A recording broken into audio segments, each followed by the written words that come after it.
padres. Entonces, tenemos muchos problemas social, de carácter judicial, de carácter estatal en general. Las políticas públicas que existen son escasas para poder educar, digamos, a los padres, orientarlos, en darles herramientas para un buen paternaje, un buen maternaje. No las hay, David, es verdaderamente triste, y entonces formamos niños violentos. Si a eso aunamos los medios de comunicación también, que son tan violentos, ¿sí? Yo, por ejemplo, le voy a poner voy a citar un ejemplo, David, que a mí me parece, podemos estar no de acuerdo con la política del señor López Obrador, eso es muy respetable, la opinión de cada quien, pero cómo se ataca a su hijito, un niñito que no tiene nada que ver en la política, y cómo es objeto de personas mayores, adultas ya, que lo atacan de una manera chocoflán, de manera despectiva, y el niño, dígame usted, ¿cuál es su derecho a la intimidad, a derecho a tener una vida libre de violencia desde esos medios de comunicación? Entonces, tenemos que enseñar a respetar a los niños. Hay un principio de respeto también, el derecho del respeto de cualquier persona adulta hacia los niños, que tampoco se da. Y lo voy a decir, en los juicios familiares también, yo alguna vez comenté, y lo he comentado siempre, que una de las peores experiencias que he tenido es con un ministerio público, cómo quiso entrevistar a un niño en una audiencia de escucha, a la que yo lo cité, en donde lo trataba como un imputado. Antes eran indiciados, ahora son imputados, David, y usted que es penalista lo sabrá mejor que yo, pero lo quería tratar así, entonces no se lo permití. Nosotros, la psicóloga y yo, estábamos iniciando apenas la plática, donde estábamos, como dicen los psicólogos, rompiendo el hielo con él, para darle confianza, para que se sintiera en un ambiente seguro, para expresar su opinión, y él diciéndole, sí, mira, yo tengo mucho trabajo y no tengo por qué perder mi tiempo aquí contigo. Por favor, ya dime con quién te quieres ir, con tu papá o con tu mamá. Eso es violencia institucional, David. Entonces, no podemos permitir ese tipo de violencia, y se va normalizando esa violencia. Pareciera que por ser una persona pequeñita, chiquita, no tiene derechos, quizá porque están en un estado de vulnerabilidad, es porque los tratamos de esa manera, ¿no?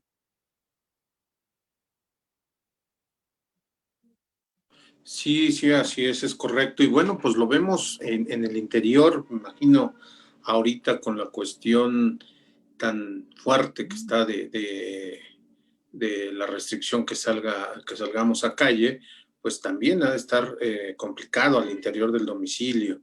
Seguramente muchos niños han de estar sufriendo este tipo de conductas en las escuelas, bueno, el famoso bullying, ¿no?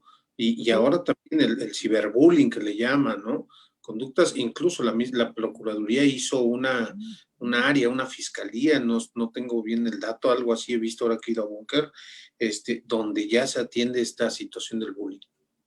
Sí, sí, es tremendo, y es una situación que va aislando al niño, que lo va haciendo que baje su autoestima tremendamente, y vamos a ser un adulto inseguro, un adulto con poca confianza, y que seguramente repetirá los patrones, no solo en su familia, sino en la sociedad y en el momento que pueda, porque se van llenando de ira, David, conteniendo esa ira, y el momento en que explotan es terrible. Pobre de la persona a la que le toque un niño de este tipo, ¿no? Entonces, eso es lo que tenemos que evitar. Y en los tribunales tenemos que evitarlo. No podemos permitir que haya violencia hacia los niños, y menos lo que llamamos violencia institucional. Por el contrario, la autoridad, no solo la judicial, también la ejecutiva y la legislativa, tenemos la obligación de proporcionar el andamiaje y la estructura necesaria para que los derechos de niñas y adolescentes puedan ejercerse de una manera libre y plena por parte de ellos, y darles todos los elementos que requieran, y el Estado tiene obligación de establecer políticas públicas encaminadas a tal fin, que es muchas veces lo que se hace, ¿no? Por la Corte ha establecido esa política, que me parece excelente en ese sentido, porque sí se han establecido muchas jurisprudencias ya, muchas contradicciones de tesis. Por ejemplo, tenemos el derecho a conocer su origen genético, en donde la Corte reconoció el derecho que tienen los niños que no han sido reconocidos por el padre, ¿verdad? En los juicios de investigación que le llamamos de paternidad, del reconocimiento de paternidad, a que los alimentos se apliquen de manera retroactiva a partir de que nació, porque antes, David, la pensión de alimentos era a partir de que salía la sentencia y que se establecía el vínculo filial. Ahora ya no, ahora ya la Corte estableció, ¿verdad?, que es a partir de que el niño nace, es la fecha de nacimiento. ¿Y por qué? Pues porque desde ese momento David está comiendo, desde ese momento está necesitando pañales, etcétera. Y debemos proporcionarle todas las condiciones materiales. El Estado está obligado a proporcionar esas condiciones materiales para que puedan satisfacer los niños, las niñas y los adolescentes su desarrollo, ¿verdad? Su, no solo físico, sino también psicoemocional. Es decir, darles todo para que sean unos individuos plenos. Eso es lo que está obligado el Estado. Tenemos también, por ejemplo, otra jurisprudencia, ¿verdad? En donde ya la Corte estableció que la madre no es la más idónea para tener a los hijos. Se discrimina al padre, ¿verdad? En este caso, por el hecho de ser hombre. Es decir, se da un estereotipo, se trabaja bajo un estereotipo, se trabajaba con el artículo 282 del Código Civil, en donde la madre era la idónea. Entonces la Corte ha prohibido esa idoneidad absoluta de que solamente uno de los progenitores es el más apto para tener a los hijos. Entonces, al declarar la inconstitucionalidad del artículo 282 del Código Civil, se dio un gran avance. ¿Por qué? Porque ya no solamente son las madres, también si el padre es el más apto, conociendo el contexto en donde vive el niño, ¿verdad? El juez tiene que tener todos los elementos para que efectivamente pueda en un momento determinado decir con quién está mejor el niño, no quién es el más apto. No se va, aquí la Corte dice, vamos a ver dónde va a estar mejor el niño por su interés superior. No vamos a ver quién es el más apto. Desde luego, a través de los estudios psicológicos que se hagan, se verá quién de los dos tiene más aptitud, sí, ¿por qué no? Pero no va a ser esa el criterio o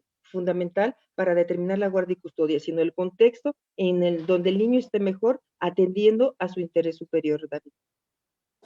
Claro, esa palabra, maestra, que acaba usted de mencionar, el interés superior del menor, he visto que es muy, pues, para mí es algo gigantesco. He visto actuaciones tanto legales y de protección y muy interesantes en favor de menores, como también un abuso en este tipo de figura, ¿no? Que ya todo lo quieren resolver con el interés superior del menor, resolver, quitarse de repente por conciliar y quitarse un asunto más, pues ya vamos a conciliarlo, vamos a acabarlo, y de repente pues no se cumplen con alimentos, no se cumplen con convivencias, y ahí viene otra vez el problema, ¿no? Creo que también es interesante, maestro. Sí, David, fíjese usted que eso es muy cierto. Ese interés superior del niño es un concepto tan amplio, pero tan amplio como dice usted que cabe todo y nada. ¿Qué es lo que hacemos o cómo, con qué criterio se debe trabajar ese interés superior? En cada caso concreto. No es lo mismo, incluso en una misma familia, el interés superior de un niño de 13 años que de un bebé o de un niño de 5. Entonces, se tiene que ver esas situaciones. ¿Cuál es el apego que tienen con papá o con mamá? ¿Con quién prefiere ir el niño? Cuando nosotros mandamos llamar a la audiencia de escucha a los niños, les preguntamos eso, ¿con quién quiere estar? Y debemos respetar ese derecho de escucha. Entonces, ese interés superior tenemos que irlo formando con todos los elementos que recabemos las autoridades para ver la situación específica y particular de cada niño. Como le decía, no en una sola familia puede ser que no sea el mismo interés superior para ellos, aunque sean hermanos. Entonces tenemos que analizar, claro, fundando y motivando y con un argumento, ¿verdad? Con cuál es la necesidad, cuál es la justificación, cuál es la proporcionalidad de toda esta situación que se da, y fundar en derecho por qué estamos determinando una determinada guardia y custodia, o en su caso un determinado régimen de visitas y convivencias, en el sentido en que lo estamos haciendo. Entonces, siempre tenemos que hacer lo mejor pensando en el niño. No importa si el padre o la madre es el más o la más apta, eso es el segundo punto de análisis. Lo primero es cómo va a estar mejor el niño. Y ahí es donde tenemos que establecer el interés superior. Ahora, el interés superior es distinto para cada niño. No es lo mismo un interés superior de un niño indígena que para un niño de la ciudad, un niño urbano. Son situaciones distintas. No es lo mismo en una familia que en otra.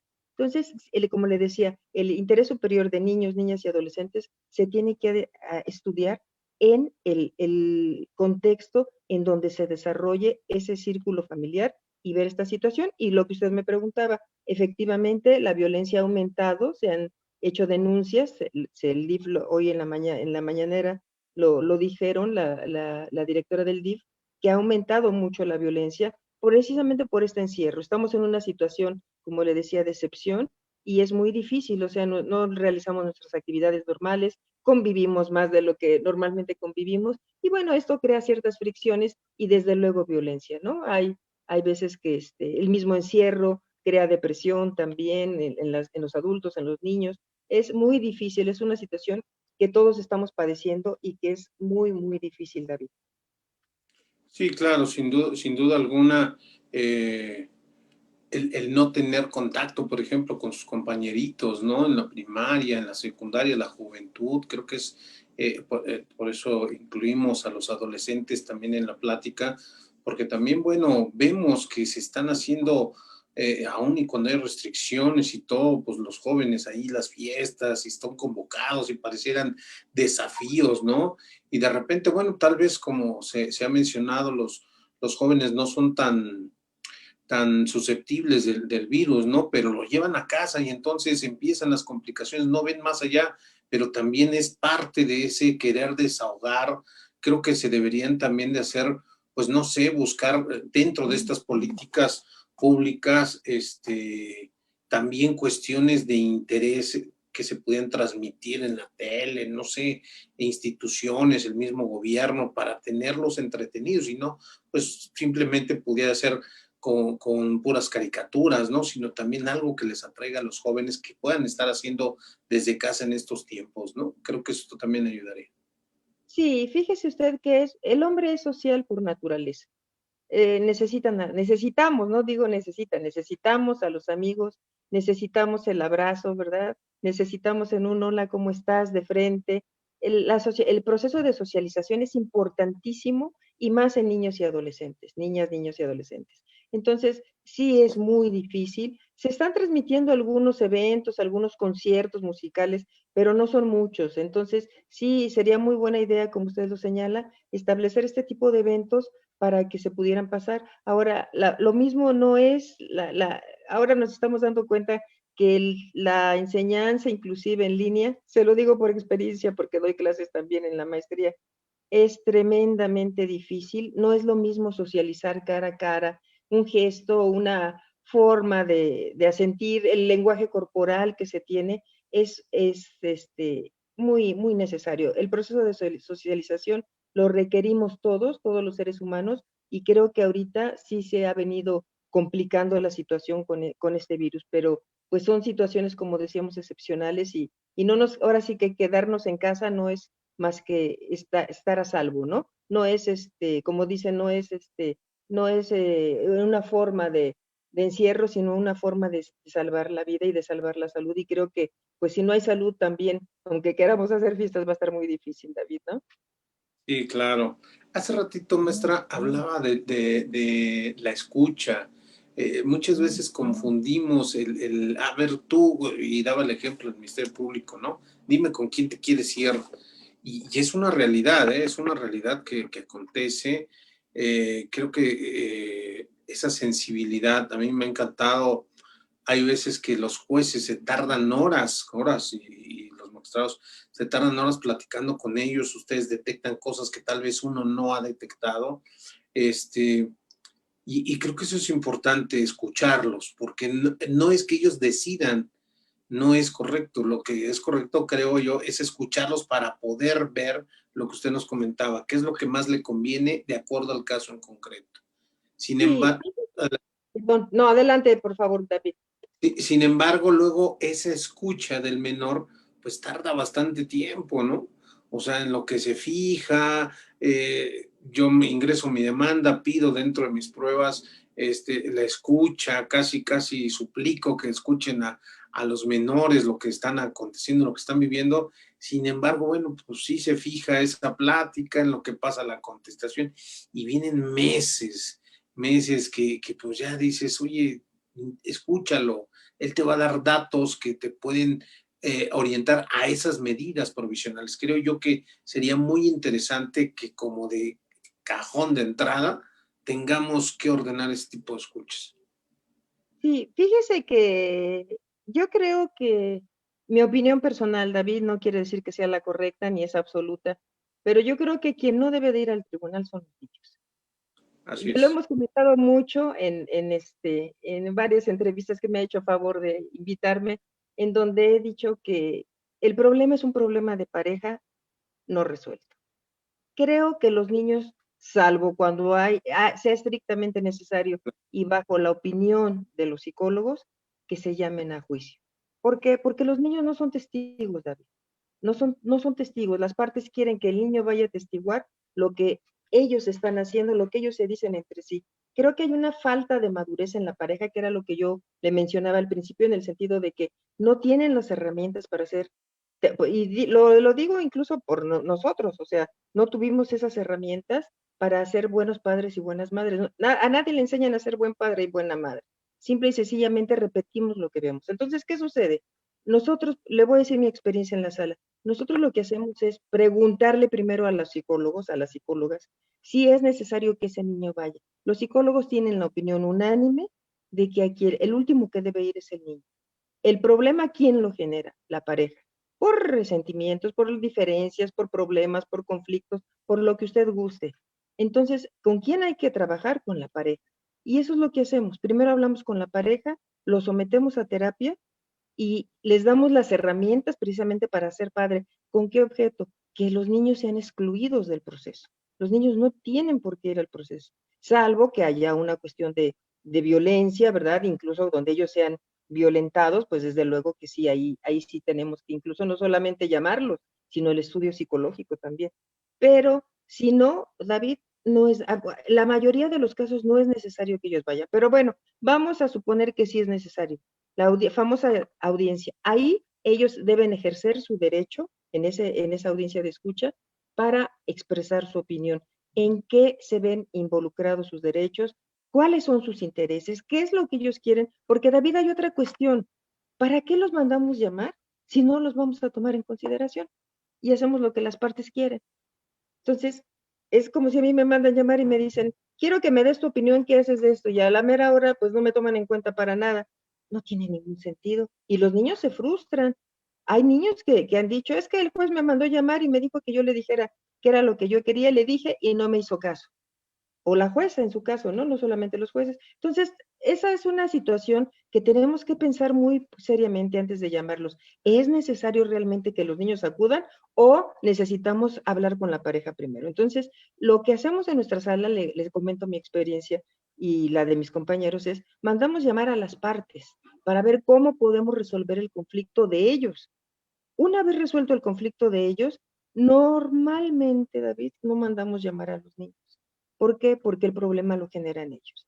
Puede ser que no haya una conciliación, digamos, de muy buena talante, digamos, para ambos, o en las mejores condiciones que se pudiera para ambos, pero se puede resolver el problema de alguna forma, dada la situación de conflictividad tan alta que presentan ellos. Entonces, a través de la terapia se logran después trabajar como le hemos dicho, los rencores, los resentimientos, las diferencias, y después, David, llegan sin ningún problema y hacemos convenio, donde ya quedan los niños fuera. Lo que nos importa es que los niños queden fuera. Cuando un niño, una niña, un adolescente ve que sus padres pueden hablar, que sus padres se entienden, que hay un puente de comunicación entre ellos, que ya no se agreden como se agredían, no sabe usted cómo cambian los niños. Desaparece la angustia, desaparece la intranquilidad, y bueno, entonces ellos ya pueden decidir y no hay ningún problema. Y las parejas mismas nos los han dicho, gracias por mandarnos a la terapia, nos ayudó mucho, pudimos convenir. Y bueno, hay algunos, los menos, pero hay reconciliaciones, los más, pues sí, sí procede el divorcio, pero en buenos términos. Y les decimos, si no pueden hacer un buen matrimonio, hagan un buen divorcio, porque siempre van a estar unidos, David, por los hijos o las hijas. Y entonces tienen que tener ese puente de comunicación donde puedan establecer todas las reglas, que sean las mismas reglas, aunque estén separados para los niños en casa de mamá que en casa de papá. Porque esa es otra situación, que en unas casas se les permite una cosa y en la otra se les prohíbe las mismas cosas que son permitidas en la primera. Entonces eso descontrola mucho al niño. Todo esto se les hace ver en la terapia que se les da y afortunadamente hemos tenido mucho éxito con las parejas en ese sentido, David. Sí, claro. Y sobre todo también, maestra, me llama mucho la atención. Yo lo señalaba no como regla general que en todos los casos aplique, sino en casos como señalaba usted, de forma particular, revisando los asuntos, ¿no? Porque es complicado. Yo entiendo y yo soy el primero en señalar que efectivamente no tenemos por qué llevar a los menores. Yo siempre que tengo, pues a nosotros como litigantes nos puede tocar, pues vas por la mamá, vas por el papá, vas por el que tiene los niños o no. Y lo primero que precisamente hago es trato de conciliar, ver el interés de los menores, platicar que no se afecten, que no se les lleve, pero creo que hay ocasiones en que sí, esos casos muy particulares, sí hay que llevarlos. Es difícil porque creo, me imagino yo que ha de ser un trauma muy difícil el haber estado con personas que ni conocías, todo el proceso, aunque sea amigablemente, pero bueno, las imágenes, las escenas como menor puede ser que se te queden, ¿no? En la mente, ¿no? Entonces, creo que sí es muy importante evitarlo a toda costa, pero lo que no creo que tenemos que hacer un gran esfuerzo, sobre todo por resolver el problema, porque ya lo comentaba hace rato, resolverlo de tajo, de fondo, porque luego le digo, he visto mucho por quitarse el trabajo, no, pues ya pruébale y que firmen el convenio y un día a la semana que lo vean y entonces al ratito en vez de quitarte el problema te regresa porque realmente no lo conciliaste bien, ¿no? Porque como dice usted, no los mandaste a una terapia donde entiendan todo ese proceso, ¿no? Efectivamente, por eso es que antes de hacer un convenio, David, tienen que tener la cabeza fría. Y esa cabeza fría solo lo proporciona una terapia. O viene esas 10 sesiones que les dan en el centro en la Dirección de Evaluación Psicológica del Tribunal, eso es lo que logran hacer. Que ellas puedan convenir, puedan primero comunicarse, que es lo más difícil, hablar, porque hay veces que ni se hablan. A mí me toca que llegan y me dicen, es que la señora, es que el señor, yo sí les digo y les llamo la atención en eso y les digo, perdón señora, perdón señor, en su caso, lleva 25 años casada con el señor y no sabe cómo se llama. Entonces, como que sí los hace uno reaccionar, porque tiene que establecerse ese puente de comunicación. Entonces, lo que hacemos es, previa opinión del psicólogo, ellos nos dicen sí o no llamar a los niños, si es necesario o no es necesario, ¿por qué? Hay otro punto también en la audiencia de escucha que le quiero comentar, David, y que es un derecho de los niños, porque si no sufren violencia institucional, como la del Ministerio Público que le dije, es necesario que el personal judicial se encuentre debidamente capacitado para poder interrogar a los niños. No son indiciados, no son imputados, no son delincuentes, o sea, los niños van ahí, como usted dice muy atinadamente, está el representante del DIF, está el Ministerio Público, el secretario de Acuerdos, el juez o jueza, la magistrado o magistrado. Entonces, no es posible que llegue un niño de 5, 6, 7, a la edad que sea, David, a platicarle a 5 o 6 extraños su vida personal. Es muy difícil. Si a un adulto le cuesta trabajo hacerlo, imagínese una criatura de esa edad, ¿no? Es muy difícil. Lo que hacemos en la sala es lo que nos establece el protocolo, ¿verdad? Para quienes juzgan asuntos de niños, niñas y adolescentes, que es mandarlos llamar un día antes. Lo hacemos en la sala porque tenemos mucho trabajo, pero nos damos esa tarea, lo consideramos parte de nuestro trabajo.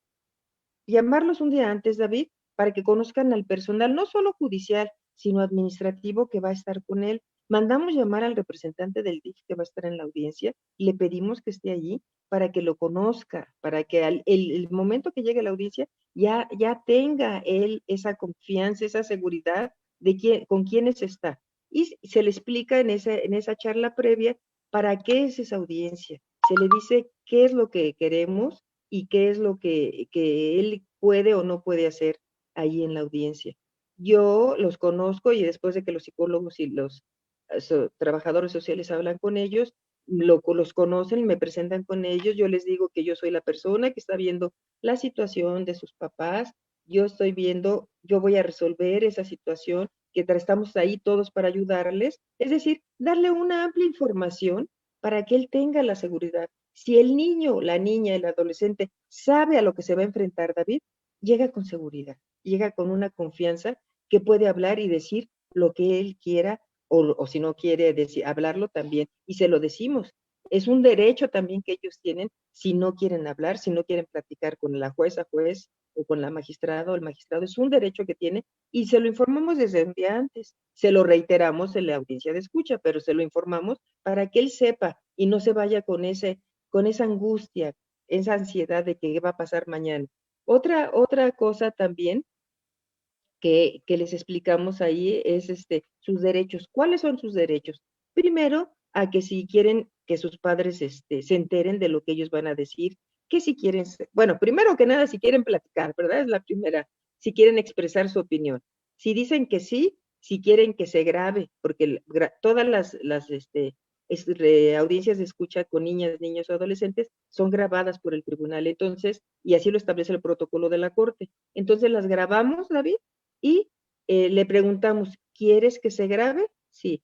¿O no quieres que se grabe? No, pues sí. O, si dice que no el niño, se retira el personal de grabación. No puede estar ahí presente en la escucha. Pero normalmente solamente me ha tocado un niño que dijo que no quería que se grabara. La siguiente pregunta en esa audiencia de escucha, ¿quieres que tus papás conozcan lo que tú dices aquí en la audiencia? Si dice que sí, entonces se asienta. Si dice que no, no se asienta.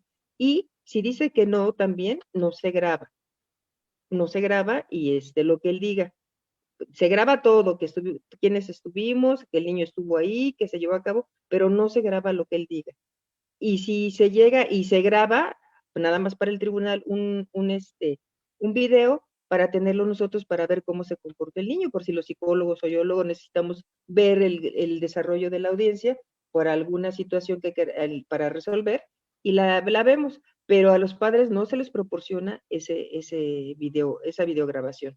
¿Por qué? Porque es un derecho del niño y un derecho a su intimidad que si no quiere que sus padres vean lo que se grabó, y que no quieran que escuche lo que él dijo, se respeta ese derecho y no se les proporciona el video. Bueno, eso es por otra parte. Ahora bien, se les explica su derecho, por qué tiene ese derecho, para qué es, cuál es la finalidad de la audiencia y les volvemos a reiterar, es o no su deseo de platicar. Si dicen que sí, entonces continuamos ya con la videograbación. ¿Sí? Por otro lado, también es muy importante que tanto la jueza, el juez, la magistrada, el magistrado, estemos muy atentos a que no sea presionado por ninguno de los presentes, de los que estamos ahí en la audiencia. Y esto, bueno, lo que pasó con el Ministerio Público. Yo en esa situación sí le dije que si tenía mejores cosas que hacer, se retirara, porque sí le dijo que él tenía mucho trabajo y no podía estar perdiendo el tiempo. Y le dije, ¿sabe qué, licenciado? Si tiene algo mejor que hacer, retírese, pero usted no puede hablarle así a él. Y sí, pues sí, sí se fue el licenciado, no le interesó mucho la audiencia y se retiró. Pero yo no puedo permitir, obviamente lo asenté dio fe el secretario y lo certificó y dio fe en la audiencia de la actitud del Ministerio Público, ¿no?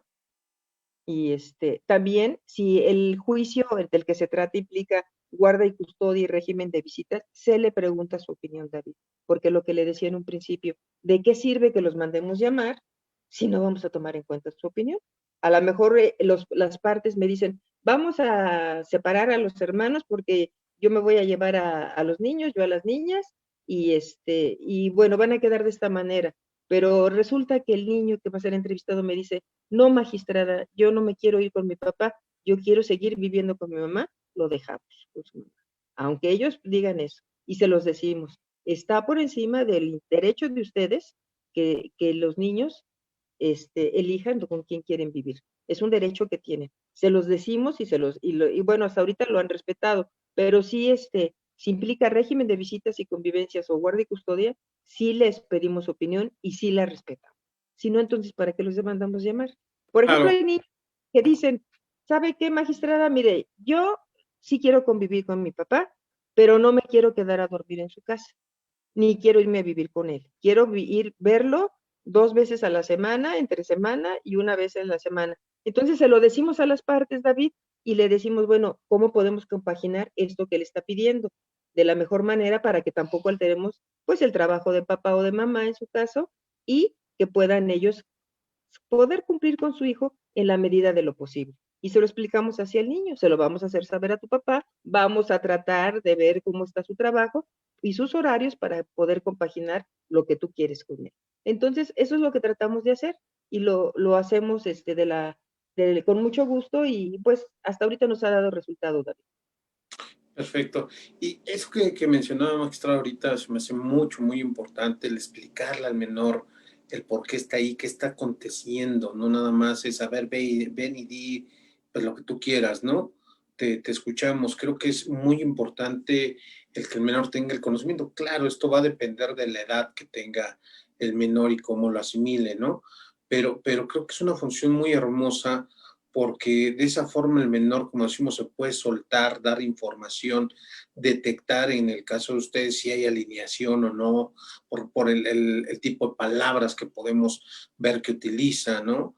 Me ha tocado ver que de repente incluso le dicen a los padres, a ver, ustedes quédense afuera, los abogados quédense afuera, nadie entra, vamos a platicar con el menor. Y se me hace correcto, ¿no? Se me hace correcto porque así el menor está liberado de alguna mirada, alguna atención de que está viendo a la mamá o al papá que le dijo que dijera una cosa y ya nada más por estar al lado, no, pues no se va a soltar el niño, ¿no? Creo que es muy, muy importante este tipo de cosas. Sin embargo, creo que es difícil cuando hay más hermanitos, ¿no? De Sí, decir, fíjate que es dividirlo, difícil. porque pareciera entonces que el menor es un objeto. Ah, bueno, pues vamos a dividirnos las canicas, ¿no? Son dos, entonces uno y uno, ¿no? Sí, efectivamente. Cuando son varios hermanos, los entrevistamos por separado, para que no haya influencia, porque normalmente el más grande siempre influye en los más pequeños, entonces los entrevistamos por separado. Así lo establece también el protocolo de la corte, que si son varios los entrevistados, en este caso los hijos, hijas, tienen que ser por separado, todos, no podemos juntarlos. Tuvimos el caso de dos hermanos, un caso muy triste porque el papá era muy violento, no solo con la madre, sino con ellos, y el niño grande que tenía en ese entonces 10, 11 años, y el chico que tenía 7, pues el padre golpeaba a la madre y el hermanito grande ya estaba golpeando al chiquito también. Pues se repiten los patrones, como decíamos, es el ejemplo, es lo que ve, la violencia se normaliza y los mandamos llamar. El padre, muy, muy violento, me dijo a mí, no me someto a ninguna terapia, no me interesa ninguna terapia, separado de la madre, y entonces me dijo, y los niños van a seguir viviendo conmigo. No discutí con el señor, obviamente, y determiné como medida de seguridad a petición del MP y a petición también de los psicólogos, que por su sano desarrollo y por su interés superior no podían vivir con un hambre tan violento y menos alguien que no se quería someter. ¿Qué hicimos, David? Se los dimos en guarda y custodia a la madre, los niños mejoraron muchísimo, los metimos ahí a terapia, a ellos también, se le hicieron los estudios psicológicos y ahorita uno tiene ya 17 y el otro tiene 13, creo, 14, y me van a visitar todavía y me da mucha risa porque fueron hace como 2 años y me dijeron, estamos muy agradecidos contigo porque usted ya sabe que cuando ya tienen confianza con uno, pues ya nos hablan de tú y todo, ¿no? Entonces, me dijo, estamos muy agradecidos contigo porque yo ya me sentía muy mal de estar golpeando a mi hermano y no sabía cómo explicarlo, no sabía cómo expresarlo. Mi mamá no me entendía y mi papá pues no me dejaba ni decirlo. Entonces queremos agradecerte esa situación y bueno, pues esa es la recompensa del derecho de familia, que podamos rescatar algunas vidas humanas, ¿verdad? Que de la violencia, de la discriminación, ese es nuestro trabajo. Inclusive me hicieron una broma la última vez que fueron, ahora que ya están grandes, y me dijo el más grande, dice, ahora el que me pega él es a mí, dice, en broma, ¿no? Pero, pero ahí, por ejemplo, los psicólogos también nos dijeron fue una terapia muy difícil para toda la familia, o sea, para la madre y para los dos hijos, porque estaban en un círculo de violencia del cual no podían salir.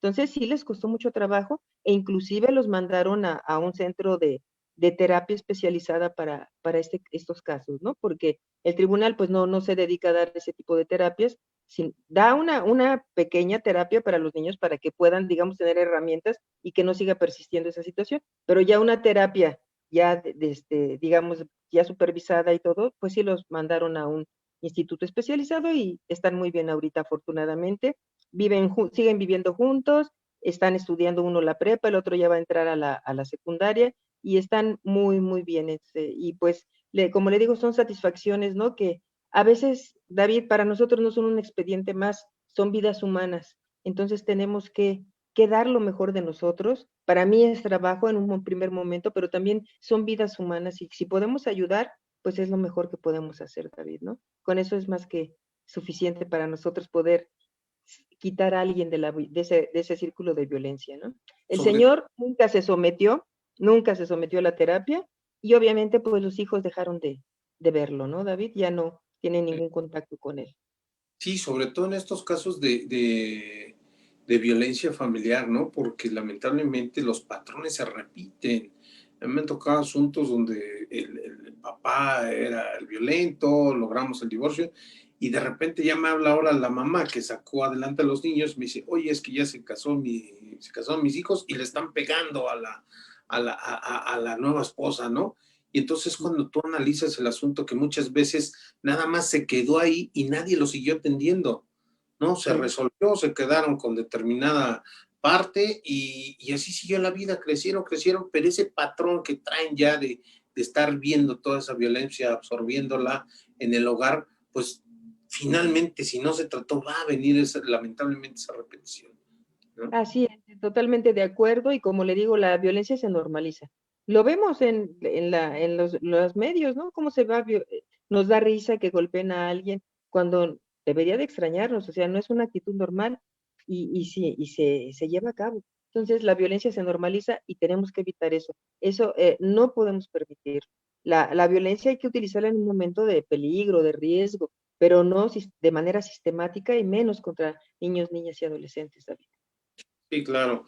Y sobre todo también hay que confundir, de repente están los problemas también que vemos, que llamarle la atención, darle un jalón de orejas, pues ya los niños también amenazan y te voy a denunciar en derechos humanos y mis derechos. Y creo que sí se puede establecer de forma concreta esa diferencia, ¿no? Cuando hay realmente un maltrato de agresión y cuando es por llamar la atención, ¿no? Ahí vemos incluso memes que sale, ¿te acuerdas de estos objetos? Y sale la chancla, sale el cable, sale el y bueno, Sí, cuando en aquellos tiempos, ¿no? Incluso la pura mirada era matadora de, a ver, niño, te estoy diciendo que te comportes. Y bueno, efectivamente, sí, ya sí, así existen es. cosas que, Sí, pues te quito ahora el iPod, el iPad, ya te quito el teléfono y entonces viene otra forma de evolución respecto a esos castigos, ¿no? sí, está en constante transformación. El hombre es muy creativo, la mujer también, para violentar. Si así fuéramos para hacer otras cosas tan creativos, sería mucho, ¿no? Mucho, un país muy adelantado. Hay mucho talento, hay muchas cosas, pero sí somos muy, muy violentos. Y bueno, esto es como lo decía, se normaliza. Vean los medios de comunicación que están, simplemente con el presidente López Obrador, yo no tengo ni estoy a favor ni en contra, simple y sencillamente no me parece, puede haber una crítica constructiva, sí, se cometen errores, sí, pero puedo criticarlo desde una perspectiva constructiva, no destructiva. Si se enferma, porque se enferma, si no se enferma, porque no se enferma, si hace, porque hace, si no, o sea, todo lo que hace una persona está mal, eso ya no es normal. Y lo mismo pasa en las familias, o sea, la violencia así se va llevando. Entonces, cada vez va aumentando el grado y si no se pone y se establece un límite, David, pues obviamente que evoluciona, la violencia en cascada que se llama, ¿no? Empieza padre, golpea a mamá, mamá golpea a los hijos y lo que pasaba en esta familia que le platicaba, el grande le pegaba al chiquito. Entonces, no podemos permitirlo. Tenemos que ir rompiendo esas formas de violencia, esas modalidades de violencia. Y en todas las hay. Ayer me preguntaban si una palmada se puede considerar violencia. Depende, o sea, hay que analizar el contexto. Si es un bebé, no sé, de 1 año y no está haciendo nada y la mamá le da una nalgada o una palmada, como me decían, nada más porque sí, pues sí es violencia, ¿sí? Pero si es un niño, no sé, de 4 o 5 años que está, no hagas esto, la mamá le explica y no le hace una palmada, no cae mal. No podemos considerarlo como violencia. Tenemos que ver el contexto, David. No todo es violencia tampoco, ¿no? Tenemos que ver el contexto en el que están desarrollándose los hechos para poder establecer si hay violencia o no. Como les repito, nosotros en la sala utilizamos mucho a los psicólogos, nos han enseñado mucho cómo detectar la violencia, la manipulación, la alienación parental a la que usted se refería, la alienación parental es terrible al grado que, sobre todo cuando las parejas se separan, por ejemplo, es que encuentran una nueva pareja y no quieren saber nada de la madre ni del padre, ¿verdad? Y quieren que el hijo igual. Entonces, lo comentaba yo, de que hacen lo que se llama padrectomía o madrectomía, ¿verdad? A extirpar al papá de su vida, a extirpar a la mamá de su vida, porque quieren que la nueva pareja ocupe ese rol parental y que el otro se desaparezca. Y eso no es posible. Eso no es posible, ¿por qué? Pues porque son hijos de alguien, o sea, no es tan sencillo. O sea, el hecho de que tú ya no quieres estar con esa persona está bien, pero hay que tomar en consideración el rol que representa para el hijo o para la hija o en este caso también para el adolescente. Sobre todo en la edad de la adolescencia es muy delicadas estas situaciones y lo vemos muy frecuentemente en el tribunal también, esta situación. Así es, maestra. Ahora, ya hablamos un poquito de las cuestiones familiares, pero también tenemos niños y adolescentes en la calle. Un tema, un foco rojo de años, muy preocupante.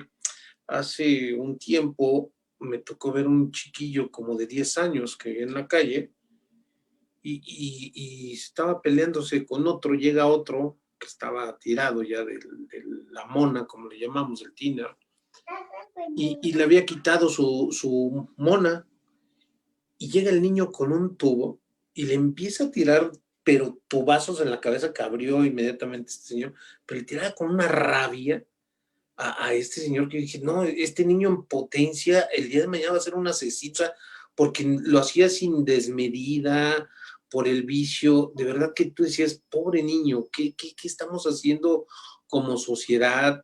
¿Hasta dónde la obligación del Estado de ver? Porque, bueno, normalmente en los juicios vemos que hay una parte, el papá o la mamá, los abuelos, los tíos, pero ¿qué pasa con estas gentes? ¿Realmente se están viendo juicios donde se atienda este tipo de situaciones, de esos derechos de estos niños? No, David, desgraciadamente, y no es de ahorita, yo le puedo decir desde que soy magistrada, no hay una sola política pública hasta ahorita que yo conozca para los niños en situación de calle. Es muy triste y ya vamos en la quinta generación, David, de niños en situación de calle. Es decir, ya hay abuelos y ya hay nietos de personas en situación de calle.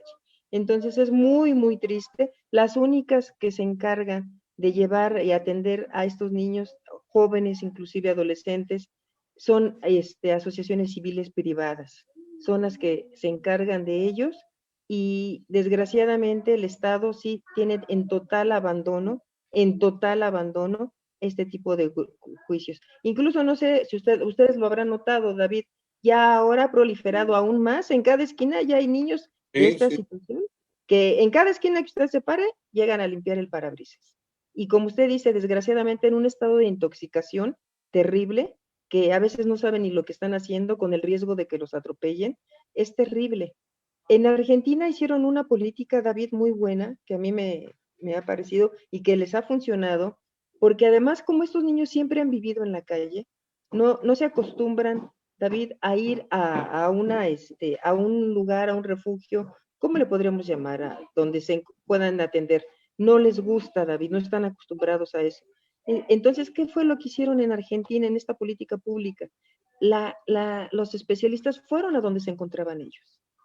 Ellos iban a darles clases ahí, ellos iban a decirles por qué no se debían intoxicar, ellos llevaban la comida ahí y poco a poco al ir socializando, que es lo que estábamos hablando en un principio, al ir estableciéndose esa socialización, lograron convencerlos de que fueran a los refugios y así lo van haciendo hasta que los logran incorporar pues su derecho a la educación, ahí les dan la educación, que empezaron en la calle, pero ya les dijeron, bueno, ya terminamos aquí este año, ahora si quieres continuar, pues en tal lugar te podemos dar. Y así los fueron sin forzarlos, sin obligarlos, contra su voluntad, a ir a un albergue. Entonces ya al querer estudiar, al conocer otras cosas, al desintoxicarse, ellos ven que pueden tener un futuro, que hay alguien que se preocupa por ellos y que entonces pueden ser alguien en la vida.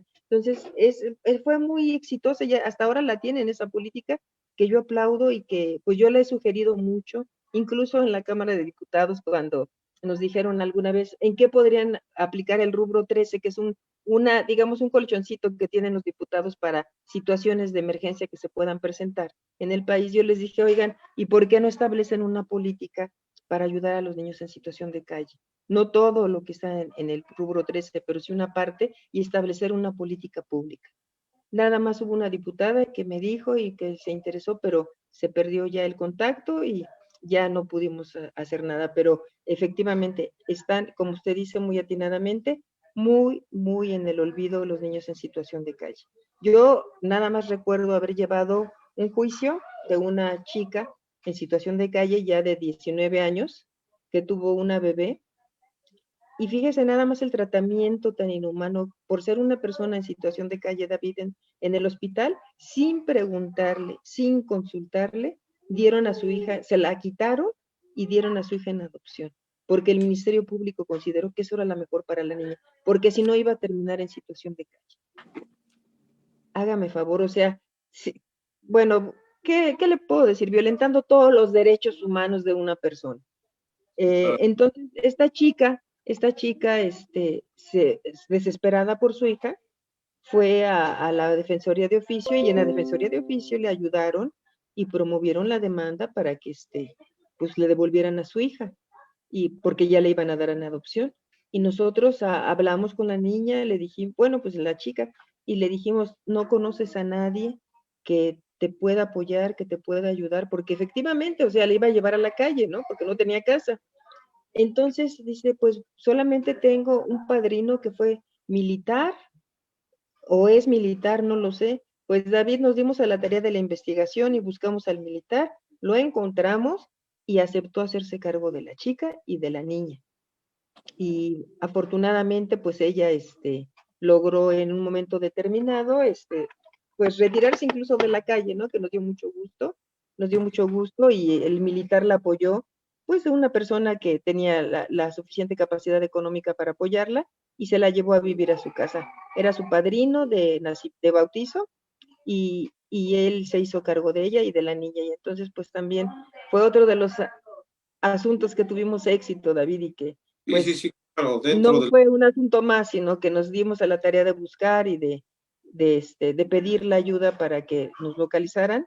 Y sí, afortunadamente se localizó esta persona y así terminó, pero no todos tienen esa suerte, David. También lo- déjeme platicarle lo que usted dice del niño de 10 años. Yo también conocí uno de 10 años que una vez tuvimos una comida con unos exalumnos de la universidad que me invitaron a comer y yo tenía mucha relación con ellos, eran como 10, pero veía una de mis alumnas muy triste y muy callada, y siempre ella era muy alegre y siempre estaba con que bromeando y todo, y le dije, oiga, ¿qué tiene? Trabajaba en el entonces Consejo Tutelar para Menores, y me dice, maestra, es que no lo puedo creer.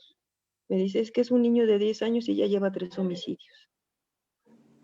Y yo, no, pero ¿cómo es posible? O sea, ¿qué grado de violencia debió haber vivido ese niño, David, para haber matado a 3 personas? Es increíble, o sea, no puede uno creerlo. Yo, de veras, ella que estaba tan familiarizada, estaba completamente deprimida, David, por esa situación y decimos, ¿qué estamos haciendo como sociedad para evitar esa violencia? Es terrible, David, es terrible y sí, insisto, no hay política pública dirigida a los niños en situación de calle y es urgente porque no solamente las convenciones internacionales, sino nuestra constitución lo establece en el artículo 4 constitucional y el artículo 1 también, ¿no? Constitucional. Entonces sí debe de hacer ahí darse. alguna campaña, algo. Creo que lo en el caso que comentaba maestra de la chica, si se puede buscar algún familiar, algo así, pero vamos a suponer que no haya nadie o que, pues, aunque los haya, ya no los detectas, no sabes dónde están, se perdieron en el transcurso de los años. Creo que debe haber instituciones que apoyen a este tipo de mujeres, no tanto para quitarlos, sino para que, bueno, vete con tu hijo y aquí tienes un hogar y te voy a enseñar a trabajar y te voy a dar otra posibilidad de vida para ti, para tu menor, porque ese es Así un, es, era nada más sí, quitarse.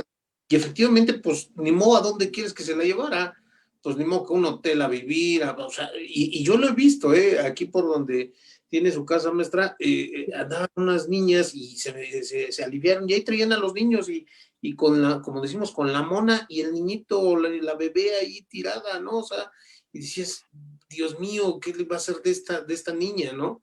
Pero creo sí, que la solución, como dijeran, más fácil, se la quito y ya. O sea, no, no, no, espérate, también ve por la madre, ¿no? Creo que es un problema, efectivamente, es muy difícil.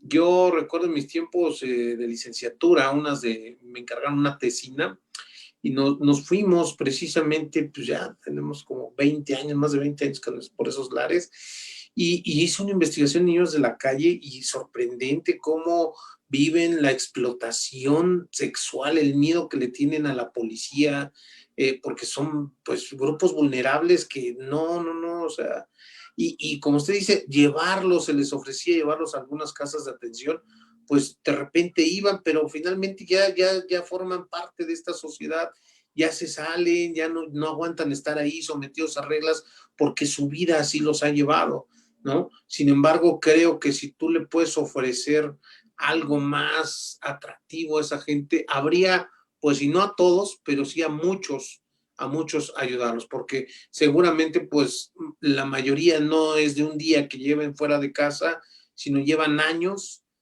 ya consumiendo estupefacientes, cosas que ya los dañaron y que van a ver muy difícil ese cambio de vida, pero seguramente va a haber gente que se pueda rescatar. Yo creo que, como dice usted, aunque sea uno, pero creo que sería hacer el esfuerzo por lograr este tipo de cosas, ¿no? El quitar, vemos, como decíamos ahorita, en los semáforos, ¿no? Y ya de repente te llegan los niñitos en el metro que te limpian los zapatos y ves a los niños que están vendiendo chicles, que te están pidiendo, o sea, y dijeras, es para ellos bueno, pero no, ¿sabes qué? Detrás de ellos, pues están siendo explotados, ¿no? así es, y como decíamos, solamente hay asociaciones civiles que son las que los apoyan en este caso, que yo dije, si no localizo a nadie, pues voy a tener que recurrir a estas personas para que nos puedan ayudar. Hay varias, pero son muy pocas y obviamente los recursos que tienen son insuficientes, pero bueno, es la única alternativa que tenemos para ellos y ellas, ¿no? Y es muy triste porque son cada vez más, le digo, ya vamos en la quinta generación, tristemente, ¿no? Sí, sí, sí, es muy lamentable. Oiga, maestra, y por último, me gustaría una cuestión. Cuando de repente, hace ratito mencionaba, pues no se quiere someter, este papá no se quiso someter a las terapias y no se quiere obedecer, sabemos que tenemos medidas de apremio, ¿no? Pero también luego utilizar esas medidas de apremio para hacer cumplir las determinaciones, pues se tornan un poquito difíciles, primero por el tipo de cumplimiento, y que ponle una multa y hasta que cause ejecutoria, no tiene dinero, la autoridad no le va a requerir la multa, ahora réstalo, y entonces la mamá o el papá lo utiliza, ya ves lo que me hizo tu mamá, y cómo hacer cumplir esas determinaciones, porque muchas veces ya se ordenó un cambio de guardia y custodia, pero pues no pasa, el menor sigue estando en el domicilio donde es violentado tal vez, y no se da ese cambio porque, pues yo invento ahora que, no, pues no quiero que conviva por el COVID, no lo entrego por esto, o sea, creo que ahí como que, ¿qué tipo de soluciones podríamos tomar? Mire, hay medidas urgentes que están contempladas incluso en la Ley de Acceso de las Mujeres a una Vida Libre de Violencia, en el caso de mujeres. Puede ser que se establezcan y medidas precautorias también, en donde no es de que se quiera, o sea, si es urgente y digamos, lo que encontramos muchas veces con padres que se intoxican, y no quieren soltar a los niños o a las niñas y se intoxican delante de ellos, etcétera. Entonces ahí sí tomamos medidas urgentes y entre ellas está precisamente que la policía ordenar que saquen al niño, a la niña de esos lugares y lo permite la ley, ¿no? Y siendo acompañada en este caso la mujer por un policía. ¿Por qué? Porque sí se daña mucho a los niños, ¿no? Nos ha tocado, no me ha tocado establecer ninguna medida, le voy a decir por qué, porque cuando no quieren ir a las terapias, como me preguntaba David, es como el alcohólico, David. Si no quiere aunque yo lo lleve, no va a cooperar en una terapia. Entonces, si no quieres cooperar en la terapia, no te quieres someter a ella, si no te quieres arreglar, bueno, está bien, es tu decisión, tu libre desarrollo de la personalidad te lo respetamos, pero voy a tomar como medida urgente que no puedas ver a tus hijos. ¿Por qué? Porque no estás en buenas condiciones y les puedes crear un daño y constituyes un riesgo para ellos. Los pones en una situación de peligro al estar intoxicado o en el caso, por ejemplo, del padre violento que era el que le comentaba hace rato, no los pones en una situación de peligro. Entonces, no los puedes ver hasta que no me acredites que estás sometiéndote a una terapia y que el psicólogo me diga, o la psicóloga en su caso, que tú ya puedes convivir con ellos. Pero mientras no. Y a reserva de que el tribunal también, los psicólogos del tribunal, den su visto bueno. Porque si no, yo no puedo exponer a los niños a un riesgo, a un peligro inminente que tú les puedes causar. En el primer caso del padre violento, que los golpees, y en el caso del padre tóxico, que se intoxica, bueno, pues que tomes o que te drogues en frente de ellos. Entonces, no lo puedo permitir y no los puedes ver. Pero no puedo obligarlo, David. Ninguna medida de premio va a servir si el señor no quiere desintoxicarse o no quiere acudir a una terapia para evitar ser agresivo. Es por demás, David.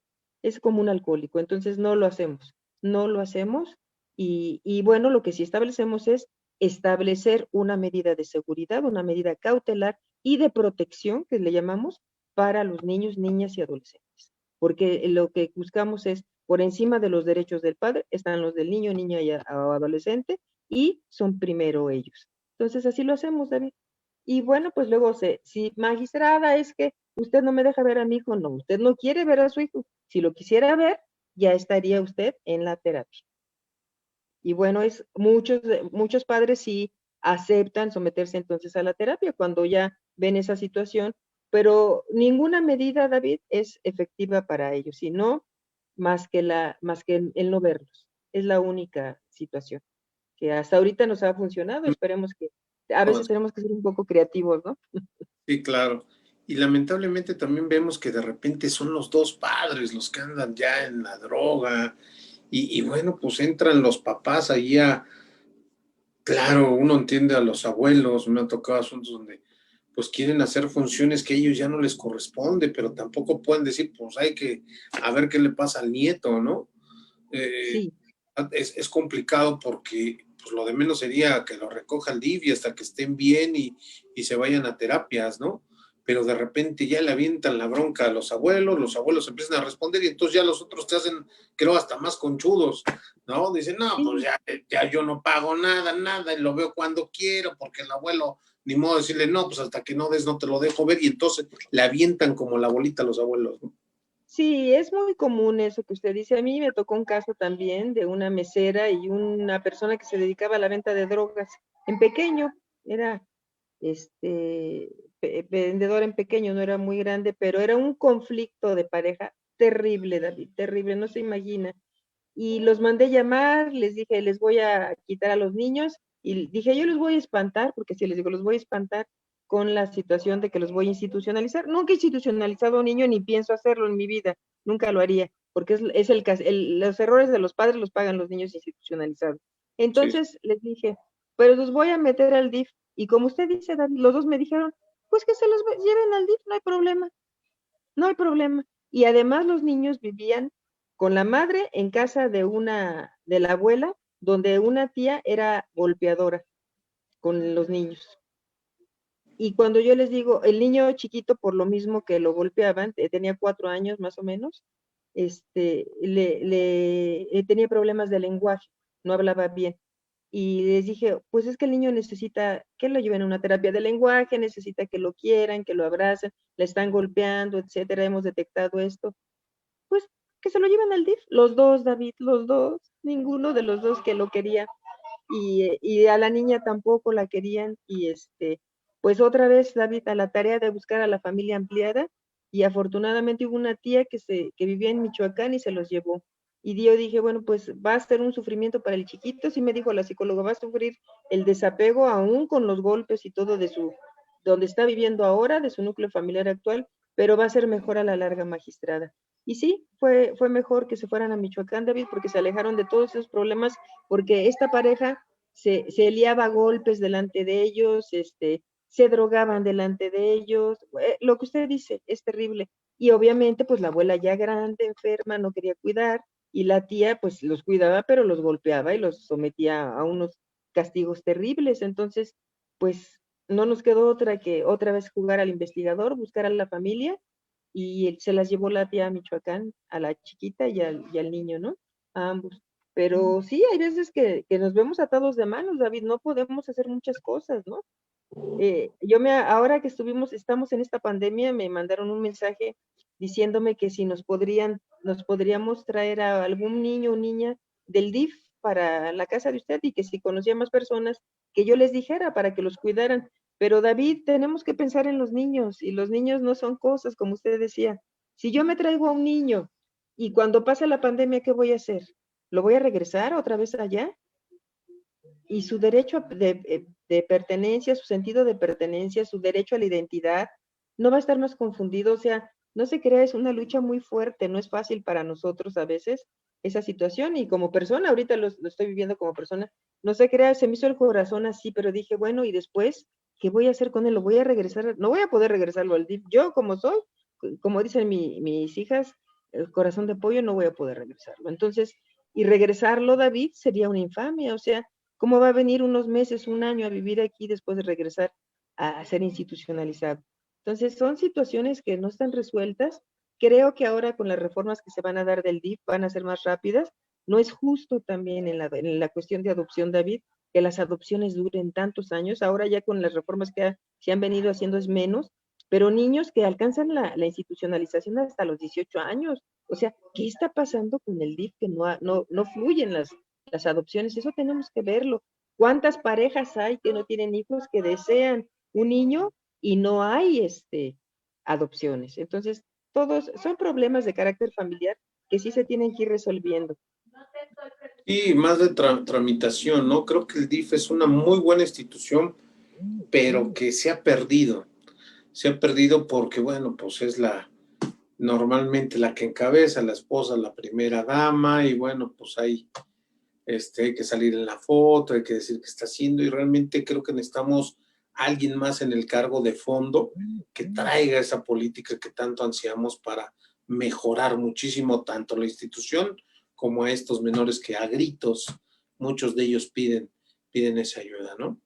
Sí, porque es un derecho a vivir en familia, David, entonces se les está negando, y habiendo tantas parejas, hay una pareja que me fue a ver a la sala y me dice, magistrada, tenemos 3 años y no nos pueden dar a un niño, ya el que queríamos ya tiene 3 años, y que no, y que hay que hacer pruebas, y 3 años es demasiado, ¿verdad? Sí, sí, sí, sí, totalmente. Nada más por aquí nos preguntan, ¿cómo operaría la situación? ¿Qué tanto sería viable escuchar varias veces a los menores en el caso concreto que sí se necesitaría? ¿Serían varias ocasiones o con una sola bastaría? Bueno, y como decíamos, de preferencia que no se mande llamar, Sí, sí, pero sí. si se manda a llamar, una sola vez, nada más, porque si no caemos en la revictimización. Es como los peritajes también. O sea, los peritajes ya hay tesis de la Corte en donde dice que solamente una sola vez se le puede hacer ese estudio a los niños, porque si no los revictimizamos, David, los revictimizamos, y como le decía, no es justo para ellos que no han creado ese problema que sean revictimizados en los tribunales, ¿no? Claro. Nos preguntan si habría algún libro que pudiera recomendar para profundizar el tema, maestra. Bueno, hay muchos libros, pero hay uno que me gustaría que todos los abogados de este país leyeran, que se llama Padres Tóxicos. Padres Tóxicos, el autor es Canales, no recuerdo su nombre, pero es Canales y apellida, y este es muy bueno. Hay otro libro que se llama ¿Por qué me tratas así?, de la editorial Norma, que también es muy bueno, y ahí habla de todos los tipos de maltrato que hay para los niños, incluso vienen ejercicios y vienen test que hacen para ver incluso cómo uno fue educado, ¿no? Entonces son muy, muy educativos y muy buenos.